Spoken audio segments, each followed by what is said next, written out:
With the Prabhasi Bharatiya Divas, as you all know, it's being held in Bhubaneswar from 8 to 10. So that is going to be one of the highlights.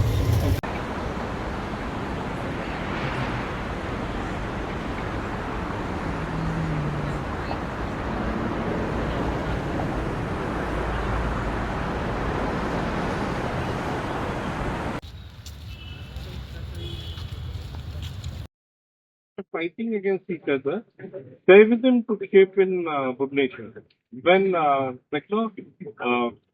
was this stage called Lakulesa. He came from Gujarat via Karnataka to Odisha, and he propagated the sect of terrorism, the Pashupata sect of terrorism rather.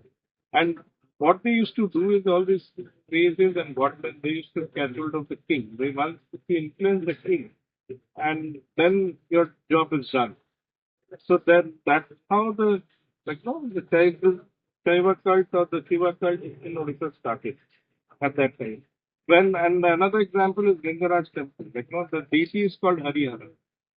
And in Lingaraj temple, if you look at the architecture, it has all the connotations of a Shiva temple.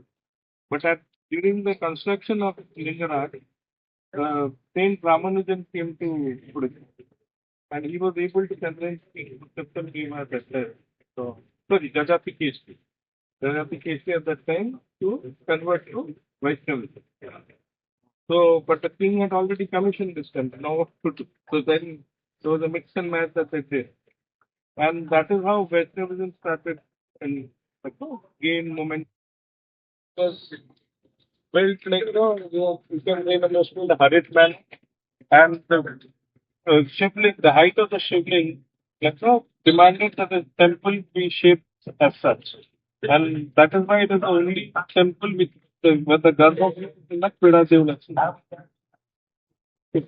And there are two stories that as I mentioned earlier, and that was presumably because it was in the outskirts, and when the soldiers used to go to the battlefield, they used to say that. And when we take a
କହିବୁ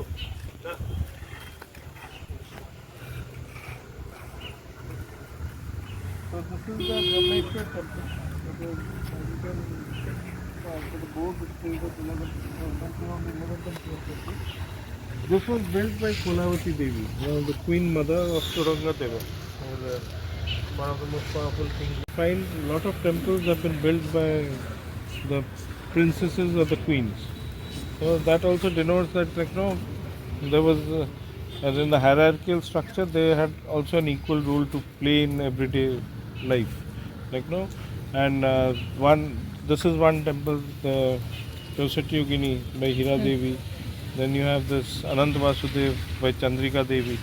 So there are a lot of like, no, prince and princesses, like, no, queens who have built temples in Odisha, and this is largely like, no, most popularly considered to be as a prototype before Lingaraj was built.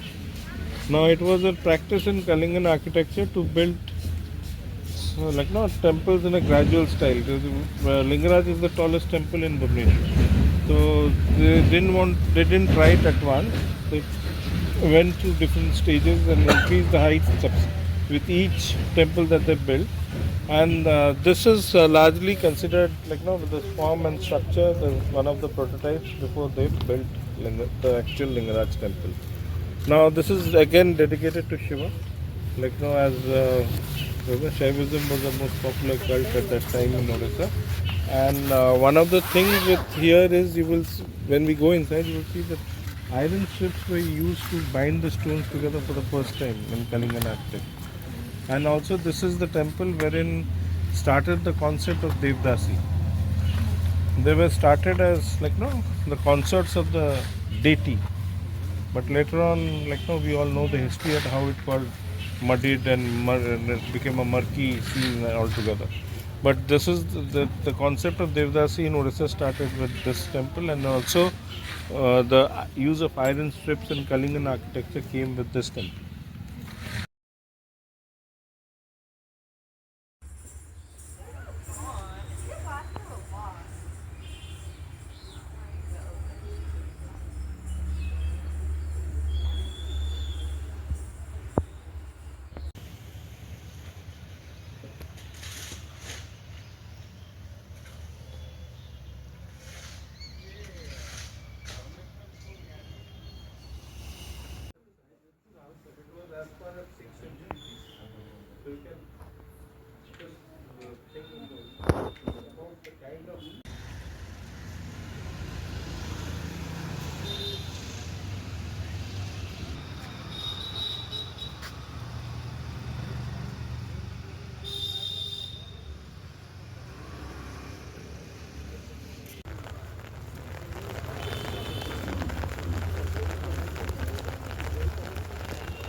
The first thing that comes to mind about Telugu is there's no flag on top of the temple. That means it is wait, the deity is not there.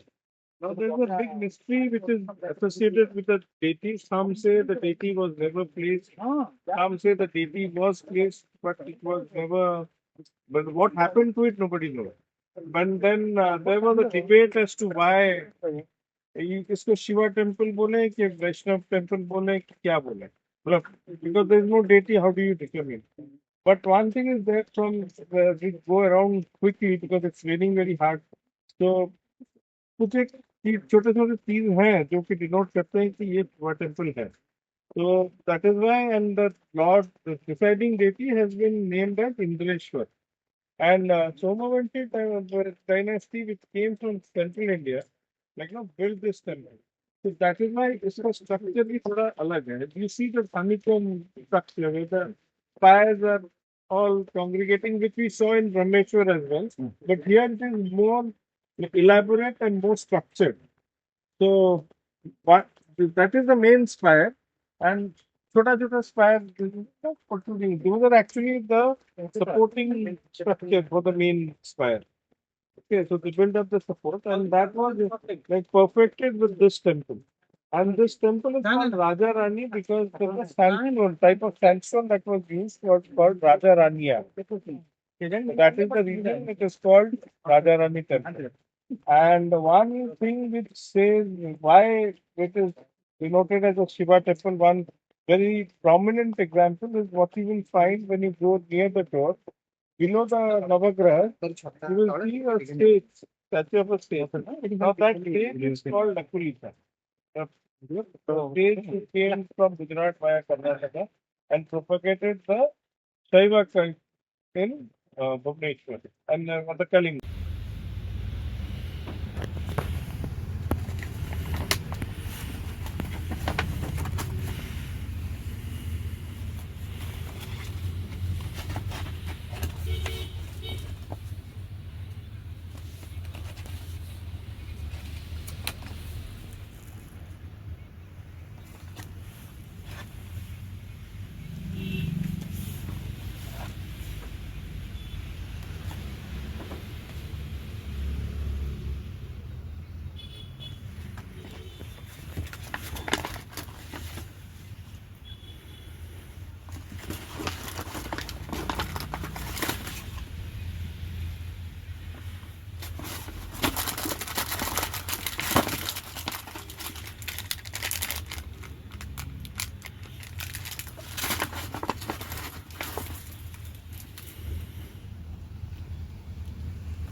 Sadly. So another thing that unique to this temple is the presence of the Saptamatrikas. तो Shiva temple में सप्तमात्रिकास का होना थोड़ा सा ये है, but it can be generally attributed to the fact that probably they are making such like the Jagmohana and the temple in itself a huge thing at that time for them. तो fill in the blanks में क्या करेंगे उसको चक्कर में they were also figuring out. So सप्तमात्रिका के दोनों side में यहाँ तो गणेशा है, उधर क्या रहे होंगे? ये इनका यहाँ पे ये लास्ट वन नहीं ये तो आपका ये भैरव। अच्छा, दैट इज भैरव। ओके। ये तो एक बार मार सब शॉट में हम लोग कर दे रहे हैं। और भी है यहाँ मुझे 5 पता है, फिर और भी होंगे 5 क्योंकि यहाँ पे आपको आगे लगे जो The Mukteshwar temple. The Mukteshwar literally means the god of freedom. Okay. So when the Shomavanshis came to Odisha, they couldn't get a hold of this land for a very long time because recently if you look at how US tried to occupy Afghanistan but actually couldn't do it, then they had to retract back a few last year. So similarly, it is very difficult. You can defeat an army, but you cannot conquer a land and bend it to your will so easily because there will be pockets of resistance from everywhere. Okay. Now the coastal the fringes of Odisha were ruled by the Bhaumakara kings, the people who built the Chausatyogini, Varahi, and all those temples. Okay. So, but नहीं नहीं in finally around 975, they could get a stranglehold of the place. So to commemorate that victory over Kalingan forces and all, they built this temple and named it Mukteshwara, means the god of freedom. That finally it was a more of a relief kind of a thing. Now this is known as a miniature gem because as it is, we all know that it is very difficult to craft anything on a small object. Now imagine building a small temple and incorporating that many elements into it as they have, and in that proportion and size. Like for example, in Parshurameshwar, we saw that the icons, no, iconography was disproportionate. The hands were thicker. It was not in proportion and size. But here, not a bead is out of place. Everything is to the perfection.